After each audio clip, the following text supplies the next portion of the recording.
Coming up in today's video, we're going to be talking about some big stories across WWE and AEW, and I'm going to throw the timestamps in the description down below. If you guys want more videos like this, go ahead and click subscribe. Let's talk a little bit about some of the talent who are unhappy, reportedly, in WWE. So it's been reported that WWE, and more specifically, Triple H, are interested in doing a very small card compared to previous years for WrestleMania 39. Wrestling News Co. is told that Triple H wants a small card this year, which means that a lot of names that have been working on TV and live events throughout the year will be hanging out backstage during the show. In prior years, there was an effort to include as many roster members as possible, and a battle royal would be added to the card to at least give the undercard a chance to be featured on the show. We're told that this year there is no battle royal planned, and only a small handful of talent are being used.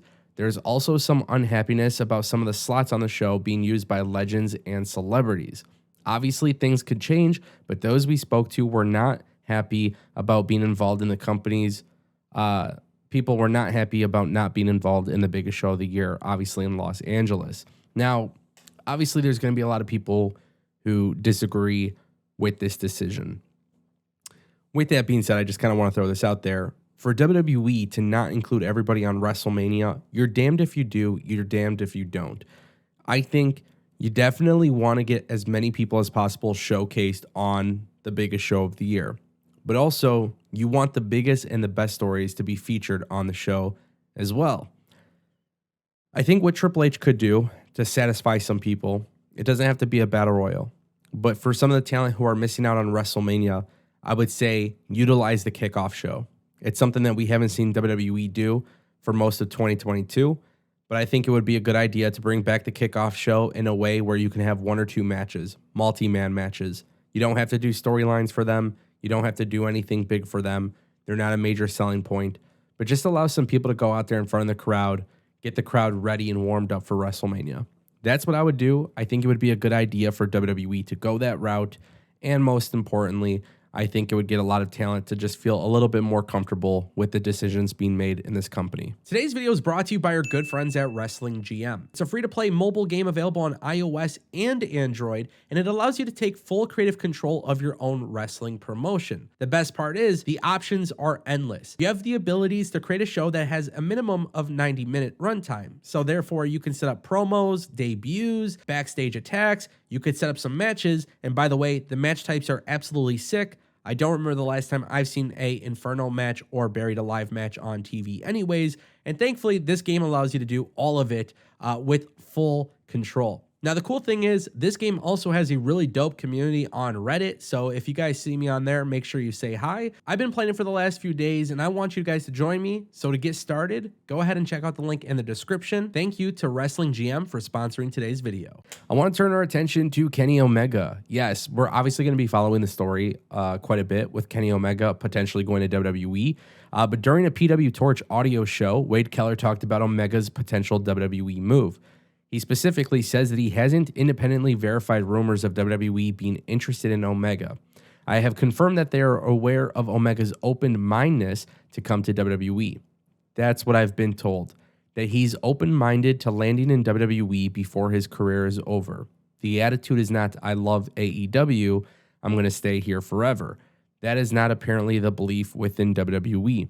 They don't believe that Kenny's mindset, that is Kenny's mindset at this point. Wade Keller also went on to continue and talk about this, saying Omega is valued within WWE from what I can ascertain by people whose opinions count. But he is not seen at this stage as a wrestler who is so good in the ring that they are just going to do anything to get him. I think that they are very happy with their roster. I think they have a lot of great wrestlers who are at Kenny's level. Kenny would be a good addition. I know there is curiosity and intrigue about what they can do with him if they were able to direct him a little bit better, because his character work in 3+ years of Dynamite has not been particularly compelling, which I do agree with that, by the way. He goes on to say that there is something there because of his popularity, and in terms of being a weekly TV series character, that's something that WWE would be excited to explore with Kenny. But I don't think he would come in and be seen as a guy who they're just going to track straight up to WrestleMania like Cody has gotten, which I can also understand that because Cody, obviously there's more storytelling elements there. I do disagree, though, with Wade Keller. I think WWE bringing in Kenny Omega understands that Kenny is a big potential signing. Obviously, that's why WWE would even entertain it. To see that Kenny Omega has an open mind and willingness to go to WWE is interesting, considering that he's part of AEW. But in a story like this, I just want to mention that we are a long ways away to go before this could even happen. So I don't want people getting caught up on this idea that Kenny Omega's he's going to sign with WWE. But I think we all learned our lesson that Cody Rhodes leaving AEW and joining WWE is literally a never say never situation. We saw what happened with Cody leaving AEW. And I'll never forget all those comments I saw in my videos where people said, this is fake news. And it wasn't. Anything is possible. Do I think it's likely? No. At this moment, I don't think it's likely, but I do think anything is possible, and Cody Rhodes definitely taught us that. Can't wait to see your comments on that in the comment section below, because honestly, Kenny Omega's, he's definitely, he in particular is not controversial, but the idea of him going to WWE would be. So I'm curious to see what people think. Guys, a former WWE superstar has debuted on AEW television. Persia Pirotta, known in WWE, real name Steph DeLander, has made her debut in AEW as part of AEW Dark, and a lot of people are kind of intrigued to see what's going on here. So we know AEW also has a new signing. We know that they've made a contract offer for Ashley Ambrose, I think is how you pronounce her name. So obviously AEW is looking at elevating their women's division. Now they're bringing in Steph DeLander onto AEW Dark. And then, of course, if you guys know anything about the ROH and the AEW Dark tapings, there are tons of people being utilized for those shows. So a lot of people are wondering exactly how Tony Khan plans to split up the rosters, if he even does such a thing. But obviously with AEW bringing in more people, now that ROH has weekly TV, I think I am way more laxed about this than I was before. And I hope to see that becomes the thing that ultimately changes, because when it comes to pro wrestling and the criticism of AEW signing too many people, the issue was Ring of Honor doesn't have weekly TV. Now, yes, ROH doesn't have a good TV deal, but they do have weekly TV. So for those who aren't being utilized, now there's a solution. And I hope that we get to see Tony Khan actually take advantage of that. And I hope that people become less critical of AEW by bringing in former WWE superstars or Impact or NWA. Because at the end of the day, the criticism was always that AEW is bringing in too many people with not enough TV time.